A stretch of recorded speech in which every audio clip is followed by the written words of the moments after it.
Talking to oneself is a habit everyone indulges in. We could no more stop talking to ourselves than we could stop eating and drinking. All that we can do is control the nature and the direction of our inner conversation. Most of us are totally unaware of the fact that our inner conversations are the causes of the circumstances of our life. We are told that as a man thinketh in his heart, so is he. But do we know that man's thinking follows the tracks laid down in his own inner conversations? To turn the tracks to which he is tied in the direction in which he wants to go, he must put off his former conversation, which is called in the Bible the old man, and be renewed in the spirit of his mind.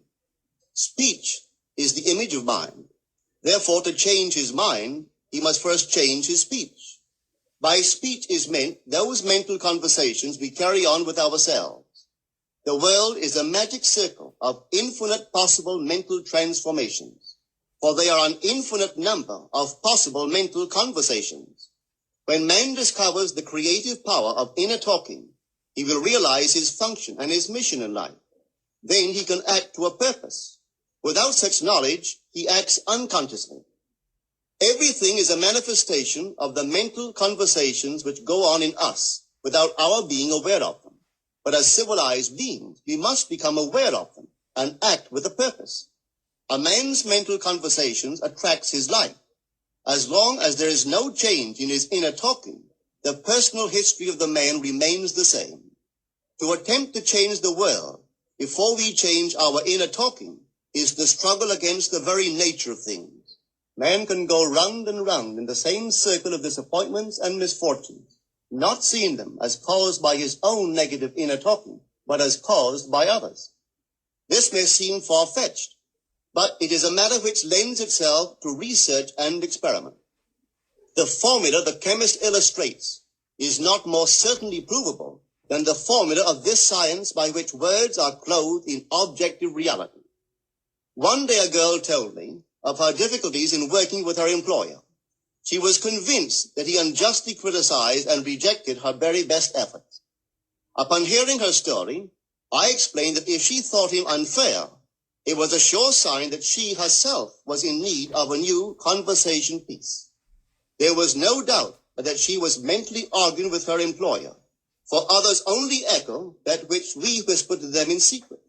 She confessed that she argued with him mentally all day long. When she realized what she had been doing, she agreed to change her inner conversations with her employer. She imagined that he had congratulated her on her fine work, and that she, in turn, had thanked him for his praise and kindness. To her great delight, she soon discovered that her own attitude was the cause of all that befell her. The behavior of her employer reversed itself. It echoed, as it had always done, her mental conversations with him. I rarely see a person alone without wondering to what conversation piece is he tied. On what mysterious track is he walking? We must begin to take life consciously, for the solution of all problems lies just in this.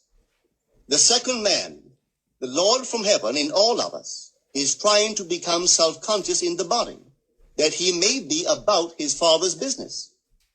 What are his labors? To imitate his Father, to become master of the word, master of his inner talking, that he may mold this world of ours into a likeness with the kingdom of love. The prophet said, "Be ye imitators of God as dear children." How would I imitate God? Well, we are told that God calls things that are not seen as though they were seen, and the unseen become seen. This is the way the girl called forth praise and kindness from her employer.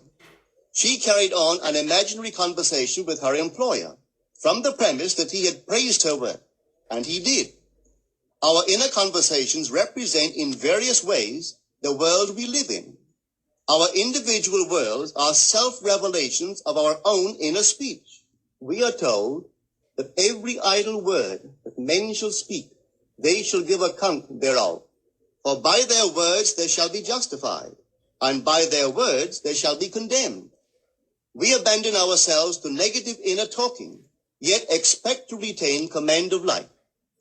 Our present mental conversations do not recede into the past as man believes, They advanced into the future to confront us as wasted or invested words.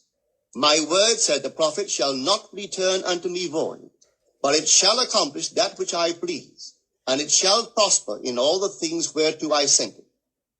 How would I send my word to help a friend? I would imagine that I am hearing his voice, that he is physically present, that my hand is on him. I would then congratulate him on his good fortune, tell him that I have never seen him look better. I would listen as though I heard him. I would imagine that he is telling me he has never felt better, he has never been happier.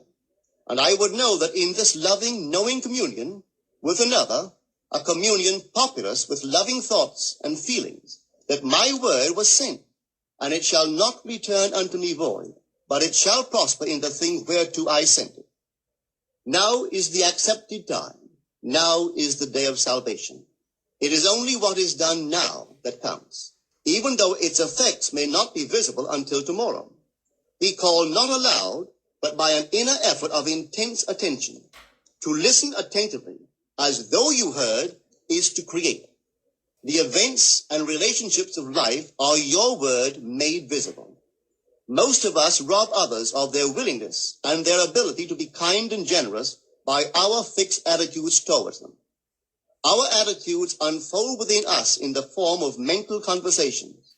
Inner talking from premises of fulfilled desire is the way to consciously create circumstances. Our inner conversations are perpetually outpictured all around us in happenings.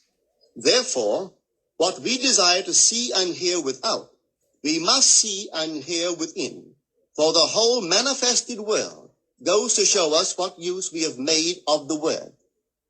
If you practice this art of controlled inner speaking, you too will know what a thrill it is to be able to say, and now I have told you before it come to pass, that when it is come to pass, ye might believe. You will be able to consciously use your imagination to transform and channel the immense creative energies of your inner speech from the mental, emotional level to the physical level. And I do not know what limits, if any, there are to such a process. What is your aim? Does your inner talking match it? It must, you know. If you would realize your aim, or as the prophet asked, can two walk together except they be agreed? And of course the answer is no, they cannot. The two who must agree are your inner conversation and the state desired. That is, what you desire to see and hear without, you must see and hear within. Every stage of man's progress is made by the conscious exercise of his imagination, matching his inner speech to his fulfilled desire. As we control our inner talking, matching it to our fulfilled desires, we can lay aside all other processes. Then we simply act by clear imagination and intention. We imagine the wish fulfilled and carry on mental conversations from that premise. The right inner speech is the speech that would be yours were you to realize your ideal. In other words, it is the speech of fulfilled desire. Now you will understand how wise the ancient was when he told us in the Hermetica, there are two gifts which God has bestowed upon man alone and on no other mortal creature. These two are mind and speech, and the gift of mind and speech is equivalent to that of immortality. If a man uses these two gifts rightly, he will differ in nothing from the immortals. And when he quits his body, mind and speech will be his guides, and by them he will be brought into the troop of the gods and the souls that have attained to bliss. With the gift of mind and speech, you create the conditions and circumstances of life. In the beginning was the Word, and the Word was with God, and the Word was God. The Word, said Hermes, is Son, and mind is Father of the Word. They are not separate one from the other, for life is the union of word and mind. You and your inner talking or word are one. If your mind is one with your inner conversation, then to be transformed in mind is to be transformed in conversation.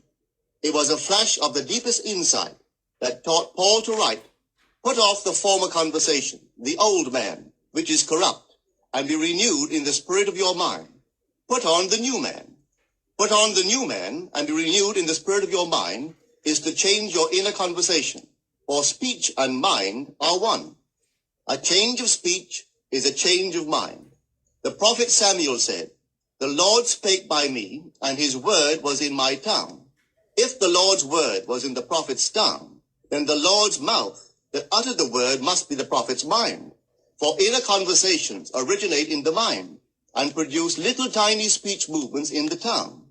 The prophet is telling us that the mouth of God is the mind of man, that our inner conversations are the word of God, creating life about us as we create it within ourselves.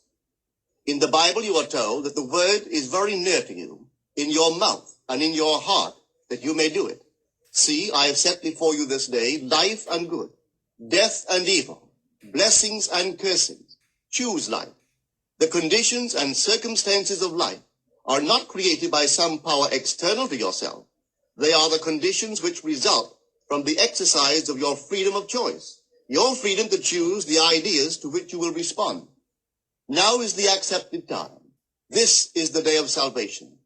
Whatsoever things are of good report, think on these things. For your future will be formed by the word of God, which is your present inner talking. You create your future by your inner conversation.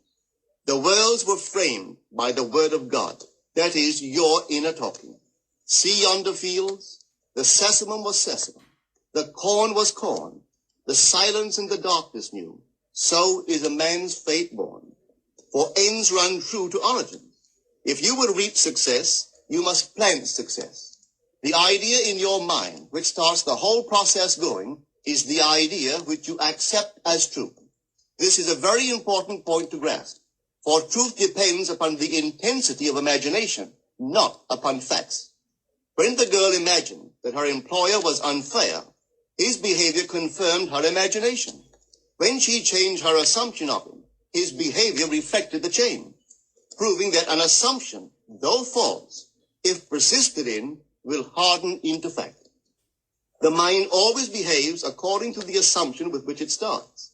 Therefore, to experience success, we must assume that we are successful. We must live wholly on the level of the imagination itself, and it must be consciously and deliberately undertaken. It does not matter if, at the present moment, external facts deny the truth of your assumption.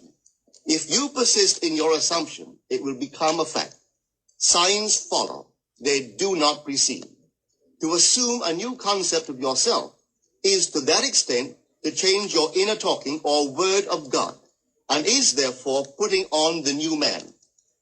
Our inner talking, though unheard by others, is more productive of future conditions than all the audible promises and threats of men. Your ideal is waiting to be incarnated, but unless you yourself offer it human parentage, it is incapable of birth. You must define the person you wish to be, and then assume the feeling of your wish fulfilled, in faith that that assumption will find expression through you. The true test of religion is in its use, but men have made it a thing to defend. It is to you that the words are spoken. Blessed is she that believed, for there shall be an accomplishment of those things which are spoken unto her from the Lord. Test it, try it.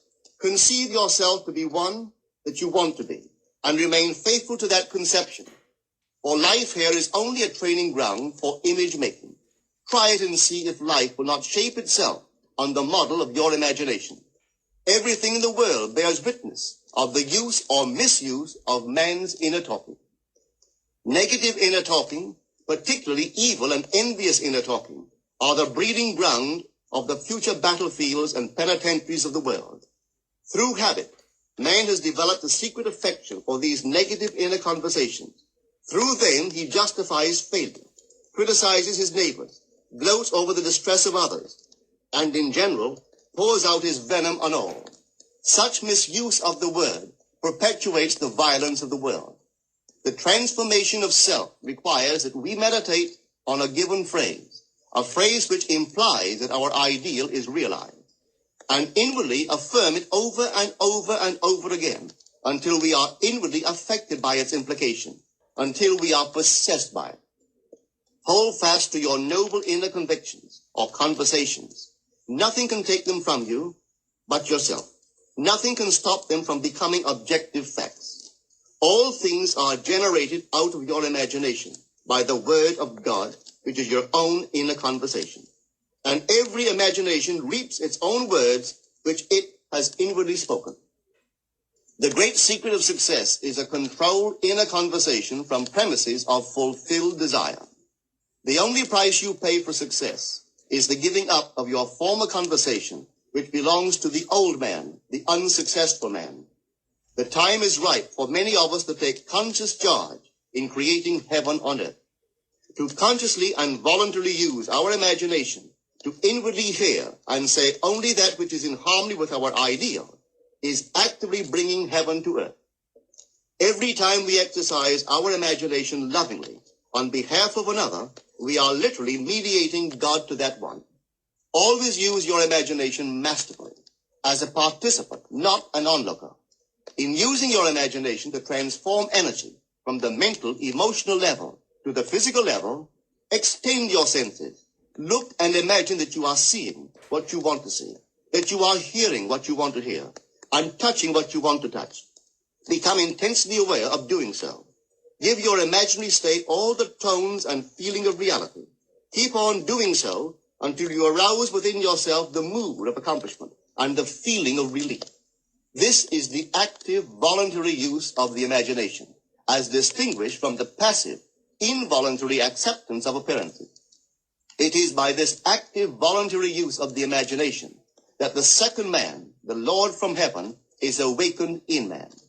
Men call imagination a plaything, the dream faculty, but actually it is the very gateway of reality. Imagination is the way to the state desired. It is the truth of the state desired and the life of that state desired. Could you realize this fully, then would you know that what you do in your imagination is the only important thing. Within the circle of our imagination, the whole drama of life is being enacted over and over again. Through the bold and active use of the imagination, we can stretch out our hand and touch a friend 10,000 miles away and bring health and wealth to the parched lips of his being. It is the way to everything in the world.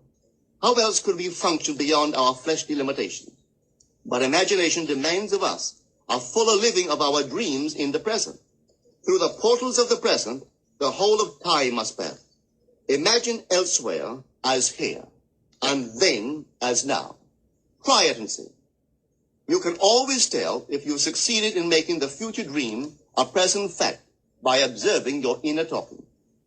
If you are inwardly saying what you would audibly say, were you physically present and physically moving about in that place, then you have succeeded.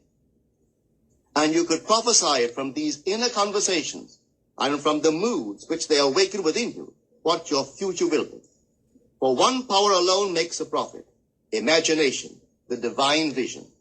All that we meet is our word made visible, and what we do not now comprehend is related by affinity to the unrecognized forces of our own inner conversations and the moods which they arouse within us. If we do not like what is happening to us, it is a sure sign that we are in need of a change of mental diet. For man, we are told, lives not by bread alone, but by every word that proceeds from the mouth of God. And having discovered the mouth of God to be the mind of man, a mind which lives on words or inner talking, we should feed into our minds only loving, noble thoughts. For with words or inner talking, we build our world. Let love's lordly hand raise your hunger and thirst to all that is noble and of good report. And let your mind starve ere you raise your hand to a cup love did not fill, or a bowl love did not bless, that you may never again have to say, what have I said? What have I done? O all-powerful human word.